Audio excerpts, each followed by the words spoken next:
You're an embarrassment. Don't come home. My father's words cut deeper than any surgical blade in his precious hospital. 5 years of silence followed, my name becoming taboo in the illustrious Marshall family.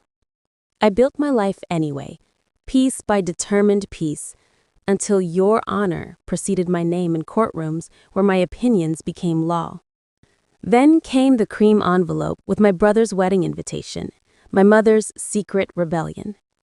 I told myself I was attending to prove them wrong, to stand tall in the success they never believed possible. What I didn't expect was Catherine, my brother's fiancée, curtsying before me at the rehearsal dinner, eyes wide with professional admiration as she said those world-shattering words, "Your Honor, I didn't know you'd be here." The room froze as recognition dawned on my brother's face, horror replacing arrogance as his perfect image crumbled. They'd try to write me out of the family story. Now I would show them that the sister they discarded had become the judge they couldn't ignore. Just before we get back to it, I'd love to know where you're watching from today. And if you're enjoying these stories, make sure you're subscribed because tomorrow's special episode is one you definitely don't want to miss. The heavy cream envelope sat on my desk like an unexploded bomb. My clerk, Diane, had placed it there with my morning mail, probably assuming it was just another wedding invitation. But I recognized the ornate Marshall family crest embossed in gold on the back flap. Immediately, 5 years of silence. And now this. Judge Marshall. Diane poked her head in. "Your 10 is ready." "Thanks," I muttered, my fingers hovering over the envelope. I should have thrown it away and opened. Instead, I slipped it into my desk drawer and straightened my robe, pushing aside the sudden flood of memories that threatened to drown me.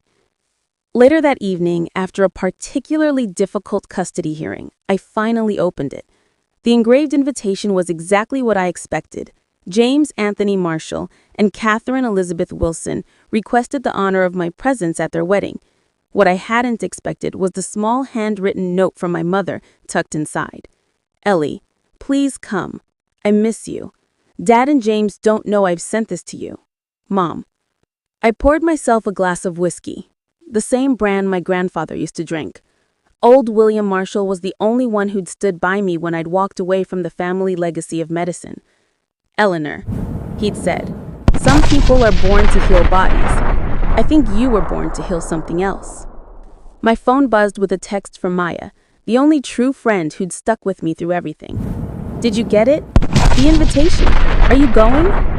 I took a large swallow of whiskey before responding. "Haven't decided." "Girl, you have to go. Walk him there with your head high. Judge Eleanor Marshall. Make them all eat their words." Easy for her to say. She hadn't been there for the Thanksgiving dinner 5 years ago when James had stood up, glass in hand, and announced to our extended family that I was nothing but a disappointment who would never contribute anything meaningful to this world. I opened my laptop and typed Catherine Wilson, attorney, into the search bar. Several results appeared, and I clicked on her profile at a public interest law firm. Her photo showed a woman with intelligent eyes and a warm smile, not the trophy wife I'd expected James to choose. I scrolled through her case history and froze when I saw a familiar one. She'd appeared in my courtroom 8 months ago representing a community center fighting eviction. I'd ruled in her favor. She'd thanked me formally, with no indication she recognized my last name. She hadn't known who I was then, but she would soon. The next day, I visited my grandfather's cemetery where he was buried. His headstone was simple compared to the elaborate Marshall family monument nearby. I knelt and placed fresh flowers beside it. "I don't know what to do, Grandpa," I whispered.